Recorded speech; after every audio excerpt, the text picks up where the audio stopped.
Fala, internet, começando mais um Trash Talkers, episódio 4, dessa vez a geração PlayStation 2, melhores jogos, melhores títulos, melhores lembranças. Junto comigo aqui temos o nosso querido, maravilhoso e divo colombiano. E aí, pessoal? Estamos aqui de volta, mais uma semana, na batalha com o nosso podcast. Mais uma semana, praticamente nem uma semana, né? 2 dias que tem o vídeo anterior, a gente já tá aqui na labuta. Fazer o quê, né, cara? A gente tem que ganhar o nosso pão de cada dia. Exatamente. Mas eu acho que esse assunto é um assunto que ainda tá sempre alto, até no PS2, cara. Console que nunca morreu, pelo menos no Brasil. Exatamente. É uma geração que já passou, mas não pro BR. Aqui quem tá falando é o Távora. E a gente vai começar então os melhores títulos, a gente vai dar um geral, trazer algumas lembranças que a gente vai compilar para vocês e fazer uma sessão de comentários nostálgicos, basicamente. E não, a gente não vai começar com mais clichê, a gente vai evitar isso. O primeiro que a gente vai falar aqui é Final Fantasy X. Olha, na época, bora lá. A gente tá falando de mais de 10 anos atrás. Uma criancinha que não tinha o mínimo conhecimento de inglês. Eu era aquela criança que chegava lá no camelô e pegava o 3x10 e escolhia pela capa o jogo. Os gráficos eram muito bons pra época. Aquela cena do protagonista, o casal principal, a cena deles no lago é muito boa, tem um CG absurdo. A trilha sonora, obviamente, Final Fantasy, mas eu também acho que a campanha era muito cativante, ela tinha assim, exploração de vários tipos de cenários diferentes, a aventura ia aumentando aos poucos de nível de conflito e tal. Foi bem interessante jogar Final Fantasy X. Assim, só o problema eram os puzzles, né? Até a época do PlayStation 2 a gente tinha muitos jogos que tinham fases chatas. Então, assim, hoje em dia os desenvolvedores pensam, eu acho, mais no fator diversão com mais cuidado. Então, assim, você não tem uma fase que seja muito chata de se passar, muito problemática, mas naquela época era diferente. E Final Fantasy X tinha uns puzzles que a gente tinha que entrar em câmaras e usar esferas de maneira, enfim, numa certa ordem que a gente tinha que adivinhar. E, cara, a complexidade disso ia aumentando até o ponto onde ser impossível um ser humano passar sem ou ter que se deter ali durante muito tempo para raciocinar, ou simplesmente ficar de saco cheio e ir atrás do tutorial. E eu me identifiquei quando eu fui atrás do YouTube de como passar daquela fase, e muita gente reclamando e tal. Então, Final Fantasy X é muito simbólico para mim com relação a esse problema. É uma época também onde fases de água também eram muito famosas, né, cara? Eu lembro que Devil May Cry 1 tinha uma péssima fase debaixo d'água, God of War tem nos 3 jogos. Não tem uma fase inteira debaixo d'água no segundo jogo, que eu acho que super quebra o ritmo. E God of War 2 é um jogo que eu joguei várias vezes a campanha. Mas enfim, Final Fantasy X continua ainda sendo um épico. Não acho que seja melhor do que o 7, embora muita gente goste do 10 mais e tal. Mas é um jogo único, é uma obra que eu acho que ela é muito única e muito válida até hoje. Inclusive, eu recomendo a galera jogar. A gente não tá sendo Nutella, não é sacanagem. Os jogos antigos tinham realmente puzzles que eram absurdos. Não te davam uma dica do que caralho você tinha que fazer pra resolver. Realmente complicado. Vamos falar então da nossa querida série amada, Devil May Cry, uma franquia que marcou muito a mim e ao colombiano, a gente gosta muito. E, pô, só é foda porque eu acho que, retroativamente falando, o único da trilogia do Play 2 que dá pra jogar hoje em dia é o 3, né, Colômbia? O que você acha? Em termos de gameplay, tecnicamente seria o 3, porque tem as coleções disponíveis para os consoles atuais e para o PC, mas o 2 não tem nem o que comentar, é horrível, é monstruoso a gameplay dele. É pesado, é lento, e tem alguns elementos que ficaram de fora, cara. Então, nós temos o primeiro jogo, é um clássico, ele surgiu lá no início de 2000, então os problemas de gameplay são perdoáveis. A gente estava aí iniciando a geração do PS2. O terceiro é uma obra de arte, na minha opinião. Assim, em termos de gameplay, a gente tem pequenos detalhes que fazem toda a diferença. E assim, eu posso falar bastante, galerinha, porque eu joguei mais de 99 horas de gameplay da Devil May Cry 3. Really, nigga? Cara, pequenos detalhes. Por exemplo, você poder utilizar uma determinada arma com maior eficiência em termos de dano contra um determinado boss. Por exemplo, tem pra quem jogou, tem a vampira lá, eu não vou pronunciar o nome dela porque, enfim. Não consegue, né? Você pode usar a arma do Cerberus contra ela, que ela leva mais dano. Esse tipo de pequenos detalhes, assim, são realmente muito interessantes. E, assim, é um gameplay que tem alguns elementos, como esse que eu mencionei, que são um pouquinho de RPG, sabe? 0,01% inspirados, que, assim, transformam e enriquecem a experiência de um simples hack and slash. Você pode ir aumentando, fazendo upgrade nas suas armas conforme você as usa, sabe? E elas vão dando level up, sabe? De level 1, 2, 3, se eu não me engano, o nível máximo é de 3 levels das armas, se não me falha a memória. Então você pode escolher qual arma que você vai upar, sabe? Então, assim, os estilos, outra coisa legal do gameplay é que você pode escolher estilos de luta diferentes. Então, eles conseguiram equilibrar, em outras palavras, o protagonista. Você não tem um cara tão overpower. Então, você pode escolher se você vai ter um estilo voltado às armas de fogo, às armas brancas, ou a cobracias que o Dante pode fazer, ou então a defesa. Você poder escolher, sabe, se você vai poder defender ou não, são elementos que mudam completamente o gameplay, trazem um elemento de estratégia muito grande para Devil May Cry 3 que eu não senti em God of War, que também tá no mesmo nível de Devil May Cry 3, mas que não tinha esses pequenos detalhes assim, já mais RPGísticos, sabe? Eu acho que essa é a grande cartada do terceiro game. Mas indo para God of War, colombiano, falemos de God of War, o grande mito dos hack and slashes do Play 2. Mano, eu ia pra casa de primo e a galera tava na fase da Hydra nessa época, mano. God of War foi um fenômeno. Até hoje, cara, você vai ter gente jogando God of War 1 e 2 no PlayStation 2, cara. É um jogo atemporal. Daqui a 20, 30 anos, acho que o pessoal ainda vai estar jogando essa bagaça. O 2 é um jogo que eu tenho muito próximo do meu coração. Só não posso dizer também que é o meu preferido, porque eu acho que seria o 3, mas enfim. God of War é uma franquia muito foda. Assim, ela introduziu aqueles elementos assim de tempo... não vou lembrar o nome agora, galera. Não consegue, né? Botões que a gente tem que apertar ali em tempo real no gameplay. Essa parada aí, Quick Time Events. Valeu, Colômbia. E assim, God of War, cara, é uma trilogia muito datada. Na sua época, a gente ainda não tinha como padrão uma história bem feita nos gameplays, nos jogos. Era uma época pré-The Last of Us, mas... Enfim, a história ela tem elementos bons. Eu acho que o Kratos ele é muito bem introduzido. Eu acho que ele tinha muito potencial como personagem, mas infelizmente a história ficou só num nível bem raso, assim, meio sessão da tarde com gore ao extremo. Até hoje o 2 e o 3 têm uma campanha muito bem ritmada, sabe? E assim, você tem elementos assim, extremamente criativos. A arma do protagonista principal serem duas lâminas presas aos braços dele por correntes que ele pode arremessar nos inimigos, e o combo clássico, se eu não me engano, eram 4 quadrados e um triângulo. É um golpe que só quem jogou sabe, com aquela finalização em slow motion, é uma coisa maravilhosa. E, assim, criatividade, né, cara? A gente tinha... Tudo bem que os jogos, em termos de level design, em termos de história, eles eram muito repetitivos, mas em termos de gameplay era uma coisa maravilhosa, assim. Só pegando essa parte dos combos que eu comentei, muita criatividade. E, é algo que eu acho que a gente nunca vai ver, assim, se repetindo muito facilmente. A gente tá na época dos RPGs, muito fácil você encontrar um RPG de qualidade hoje em dia. Mas, cara, um próximo God of War, um próximo Devil May Cry, eu acho que vai ser difícil. Bora ver nessa nova geração, mas um hack and slash realmente com um gameplay criativo, com uma campanha muito bem estruturada como esses dois, com um ritmo muito crescente, muito gostoso de se jogar e rejogar, é algo que eu acho que a gente não vai ver tão cedo. Os jogos spin-off que são completamente desnecessários. É aí que a história rasa ferra de vez com as coisas. Porque, no jogo principal você se anima, o Kratos tá lá, vingança contra os deuses. E aí você vai pra um jogo com uma história secundária, com vilões secundários que você realmente não se importa. E a maioria deles ainda foi lançada pra PSP, cara.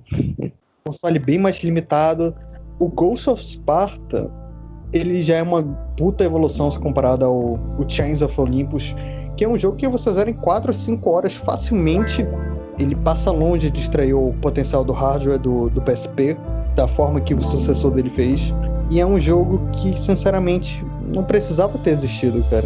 Cara, nessa geração a gente teve muitos jogos, muita exploração capitalista grosseira de algumas franquias. Essa do God of War que você citou foi um exemplo, Colômbia, e a gente teve Kingdom Hearts também. Já aproveitando para ir para essa franquia, a geração do Play 2 foi muito boa, porque a gente teve vários jogos com abordagens e estilos diversos. Kingdom Hearts é um exemplo para mim de como produzir uma obra voltada para a criançada e ainda voltada para o público adulto. Então é uma obra de público geral. O melhor exemplo, você coloca uma criança e um adulto diferentes para jogar o jogo e o jogo continua estimulante para os dois. Ou então pode ser interpretado de maneiras enriquecedoras para os dois. Eu acho que Kingdom Hearts segue esse parâmetro. A gente tem uma intertextualidade ali implícita, de umas temáticas voltadas para a dualidade, de luz e trevas da natureza humana, que eu acho legal. Eu acho que ele é, assim, minimamente explorado ali,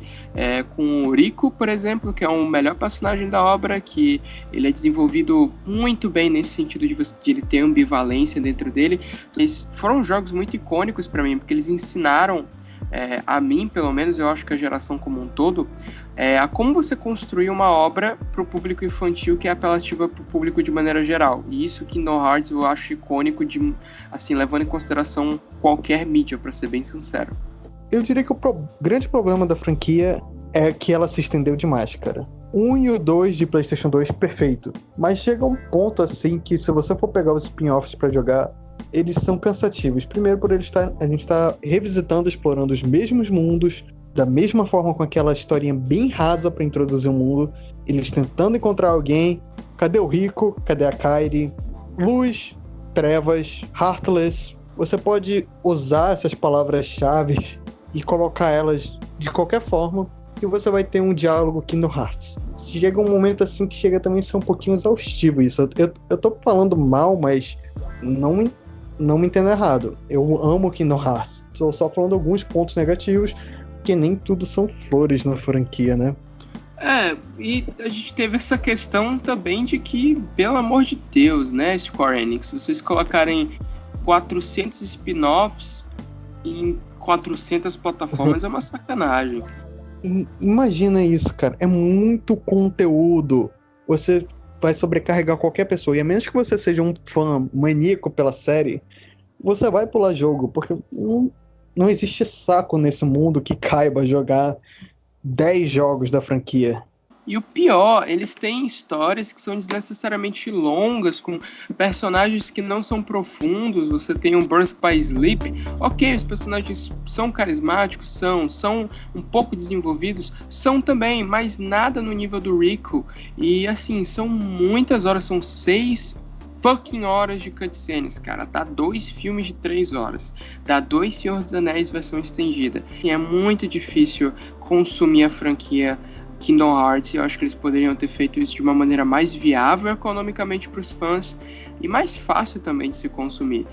Uma coisa que me incomoda pra caralho nessa franquia, o Sora é um personagem irritante, é aquele clássico protagonista raso, sabe? Eu quero salvar meus amigos são meu poder da amizade, foda-se. É simplesmente irritante ver aquele moleque falando. Um jogo que também é polêmico e que não vai trazer tanta polêmica a gente falar, a gente tecer algumas críticas contundentes a respeito, é Metal Gear Solid 3, meu povo. A gente teve o segundo e o terceiro game da série, da franquia, especialmente o segundo, é um jogo icônico do PlayStation 2, Sons of Liberty. É um daqueles jogos que, cara, você lembrou do PlayStation 2, você vai lembrar desse jogo. E aí que tá, vamos lá, por partes. Sons of Liberty, você tinha um jogo exemplo, na minha opinião, em termos de narrativa, com relação ao ritmo. As cutscenes têm um ritmo muito bom, crescente, uma coisa maravilhosa, não é nem muito rápido, nem muito lento. O Devil May Cry 1, inclusive, é um exemplo de como você pode destruir o seu pacing, transformando a coisa num ritmo desnecessariamente acelerado. Mano, Metal Gear Solid 2 é uma coisa linda. Gameplay maravilhoso, criativo, icônico para os jogos do gênero stealth, mas aí a gente teve aquele probleminha no final do jogo. Na minha opinião, é um exemplo clássico, Metal Gear 2, com relação ao ato de pretensão. O Kojima. O Kojima se colocou no modus operandi ali de pretensão artística muito grande e a execução acabou mal feita. É um jogo que se estraga ali naquele final, na minha opinião. A crítica é interessante, ok, mas a execução foi muito confusa. E, gente, ser confuso não é o objetivo de ninguém. Ser confuso não é legal. Ser confuso é você quebrar o ato ali da comunicação, tecnicamente falando. O que você achou daquele final, colombiano? Fala pra gente. Aquele momento, aquele plot twist maravilhoso em que a gente vê o Raiden pelado. Eu achei que foi o ponto mais alto do jogo, sinceramente. Porra, você tá de sacanagem. Não, é lógico, cara. Você vai dizer que você não achou uma delícia aquela bunda do Raiden. eu como fangirl, achei maravilhoso. Ele tava ainda preso, né? Um bagulho meio BDSM. Tudo a ver com o que a gente tava esperando do jogo de enredo até então.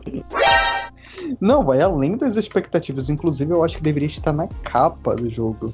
O jogo é maravilhoso, assim, até aquele ato final, até o terceiro ato do game, tudo é lindo, cara, tudo é maravilhoso, é um dos melhores jogos ever, até chegar aquele maldito final, que realmente estraga. É um dos exemplos de como você pode estragar a sua obra se você não souber fazer o final direito. É meio complicado de falar de Metal Gear Solid 2, que talvez seja o patinho feio da franquia. Principalmente porque muita gente não gostou do Raiden como protagonista, esperava o retorno do Solid Snake. Mas o terceiro jogo veio pra consertar tudo isso, né, cara? Metal Gear Solid 3... dá até um arrepio só de falar no nome desse jogo. O equilíbrio perfeito entre gameplay, cutscenes. Sinceramente, tem elementos que eu acho que nunca deveriam ter saído da franquia. Quando você tem a tela de cura, cara, mais diferente de todos os jogos. Você tem como consertar osso quebrado, usar medicamentos, se enfaixar. É simplesmente lindo. Uma coisa que eu gosto muito também é o sistema de pintura que a gente tem. Pintura não, camuflagem que a gente tem no jogo. Que até o quarto jogo da franquia ele estava presente. No 5 ele tá, mas é uma versão muito simplória do que a gente tinha. Outras coisas mais, tinha elementos muito bacanas, como por exemplo, você matar animais na floresta para se alimentar e aumentar não só o seu HP, mas a sua estamina. Era um jogo muito à frente do seu tempo. E isso tudo feito no PlayStation 2. Pena que nunca mais o Kojima deu uma ênfase tão grande assim para esses elementos de gameplay. Eu acho que o enredo ele se deixa levar muito pro lado do entretenimento, fica muito over the top em alguns momentos. Aquelas cenas de combate finais contra o vilão, o antagonista principal, eu acho muito forçado. Isso foi uma tentativa, na minha opinião, do Kojima de se redimir. Eu acho que ele exagerou. Ele é um cara bem exagerado quando ele quer quando ele quer fazer uma parada cabeça, ele exagera. Quando ele quer compensar pelos erros dele, ele exagera. No geral, o jogo é maravilhoso, é incrível, é uma experiência fantástica, o gameplay é divertidíssimo, é muito criativo. Ideias criativas, por exemplo, com relação aos diálogos por Walk Talk, que a gente tem acesso no decorrer do jogo.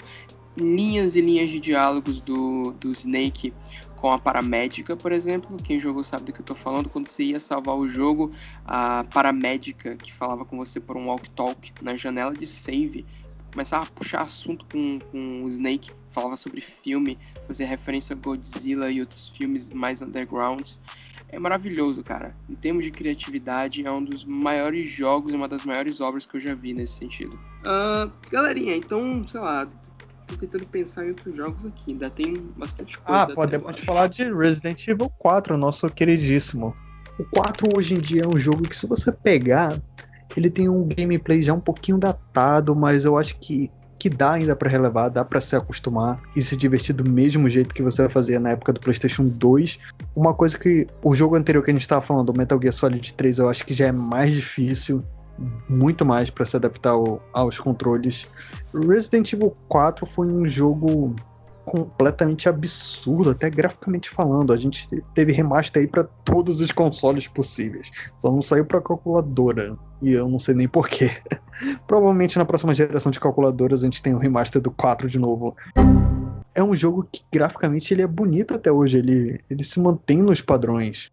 Ele tem uma boa duração de campanha. A história é rasa, mas enfim, ele compensa em termos de diversão. E ele tem um bom fator replay, eu diria. É um jogo que você vai pegar e vai zerar milhões de vezes. Então, ele compensa muito até os dias atuais você pagar pra jogar um Resident Evil 4 em HD. Mas assim, E muitas vezes você morria por conta daquela vaca. Eu tenho trauma com isso até hoje. mas agora, galera, agora que a gente já tá no cast há bastante tempo, sim, vamos falar do clichê. Vamos falar do jogo que o primo Roberto, primo Pedroca, Really, nigga? até aquela mina que você tava afim na escola, talvez já tenha ouvido falar também, inclusive GTA San Andreas, meu povo. GTA San Andreas. GTA San Andreas. Tá aí o jogo. Um jogo que marcou minha infância, apesar de que eu tenho que falar isso, não posso deixar de citar, mas acredito que seja a situação de 99% das pessoas que já jogaram GTA San Andreas ou qualquer outro GTA que não seja o 5, eu nunca cheguei a zerar a campanha. Nunca. Na época eu não tinha interesse disso, eu só queria sair pela cidade, tocar o puteiro, e era um jogo maravilhoso que rendeu... Eu não sei nem dizer quantas horas, mas com toda certeza mais de 100 horas, isso sem eu ter cumprido uma missão sequer. Então por aí já dá pra tirar o quão bom era esse GTA. Aliás, qualquer GTA que você joga é muito gostoso de fazer isso. Era muito novo pra gente ter um jogo que pudesse permitir que você fosse cortar o cabelo, nadar, viajar. Você podia ir pro interior do mapa, literalmente o interior. Você podia ficar na cidade grande, você podia ir para um bairro periférico, você podia ir para um bairro de playboy, você podia comprar roupas desde uma camisa regata, você podia comprar casas, comprar diversas casas, inclusive você tinha easter eggs, você tinha inúmeros prédios diferentes, você podia subir em alguns, você podia pilotar avião, enfim, galera, era absurdo. E você tinha até alguns elementos de status ali do personagem, você podia deixar ele magro, gordo. Cara, eu acho que a história ela tem lá seus problemas. Tipo, eu não vou nem entrar em detalhes assim com relação a momentos filler no enredo, alguns personagens. Assim, eu acho que é um exemplo de um jogo onde a Rockstar acho que estava querendo chocar por chocar naquela época. E, enfim, mas a gente viu a progressão deles natural para GTA V. Cara, não acho que é um jogo que alguém tem que jogar hoje em dia, sinceramente. Eu acho que em termos de enredo tá bem datado. Não bem datado, mas tá datado. Mas enfim, é um marco histórico absurdo. Provavelmente o maior marco histórico da geração do PlayStation 2.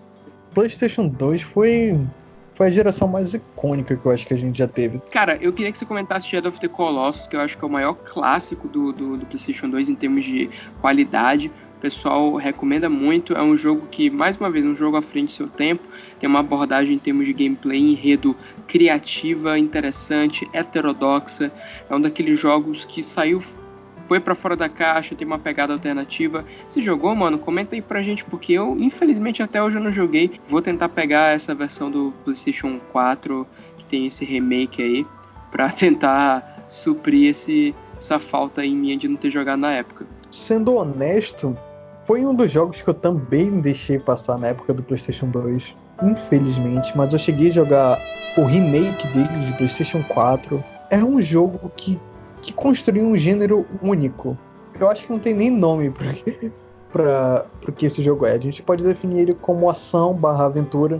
A gente tem uma proposta que eu nunca vi se repetir em nenhum outro jogo. A gente não tem inimigos, a gente só tem 16 chefes num mapa aberto para você explorar. Tá, o mapa é um grande vazio, mas artisticamente falando é bonito pra caralho, junto com as músicas que tocam. Shadow of the Colossus é uma experiência muito depressiva, cara, sendo bem honesto. Eu recomendo demais que você jogue ele, inclusive. Principalmente essa nova versão. Apesar de que ainda dá pra você jogar de PlayStation 2 de boas e ter a mesma experiência. A única coisa que me deixa triste nele é o conteúdo que foi cortado. Isso é uma coisa que eu acho que muita gente também nunca vai conseguir superar. Sabe que originalmente era pra ter mais de 30 Colossus. 30 Colossus, isso é épico. Mas, por falta de tempo, dinheiro, a maior parte teve que ser cortada, alguns também por problema de gameplay. Cara, é maravilhoso. E é um daqueles jogos que não tem como você ter vários. Muito conceitual, uma premissa diferente. É maravilhoso. Aquele ponto fora da curva que só dá pra existir um. E é um exemplo de criatividade também, de como você pode ser simplesmente heterodoxo, você pode ser simplesmente criativo, cara. Não tem nenhum apelo assim comercial, você não tem... E é um jogo que é uma lenda, né? Ele conseguiu justamente criar uma fama com base nessa credibilidade. O PlayStation 2, cara, também foi responsável por essa popularização do videogame, né? Como foi falado no senhor citou no início do cast, foi um console que todo mundo tinha, todo mundo queria ter, até quem era casual. E foi isso que definiu as gerações que vieram depois. Não, então, galera, é isso. A gente, obviamente, vai deixar de fora muitos clássicos. Tem alguns de terror, inclusive, que a gente não mencionou aqui. A gente não jogou tudo na época, enfim. Mas deixem aí nos comentários os jogos que a gente não mencionou, mas que vocês gostaram da época, jogaram, acharam marcantes, etc. A gente focou mais nos grandes clássicos mesmo. A gente não mencionou nada muito underground ou de fama a nível B. Mas, enfim. Infelizmente ou felizmente falando, o PlayStation 2 tem muitos jogos clássicos, formam facilmente um top 100 jogos. Por falta de tempo, a gente vai deixar algumas grandes franquias. Eu acho que uma que dá pra citar foi Silent Hill, que a gente nem falou, né? Que teve a sua época de ouro aí no PlayStation 2. Então é isso, pessoal. Se vocês quiserem também interagir conosco e também com outras pessoas, deixem aí seu top 5 jogos de PlayStation 2. E galera, é isso. Então esse foi a nossa retrospectiva dos jogos de PlayStation 2. Foi o nosso comentário gerais sobre as melhores obras, a nossa visão sobre a geração e tal, algumas curiosidades para quem viveu essa época. E é isso. Espero que vocês tenham gostado. Deixem nos comentários o top 5 de vocês, que nem o Colômbia falou. E a gente se vê no próximo cast, próximo Trash Talkers. Valeu, falou, galera. Falou, até a próxima.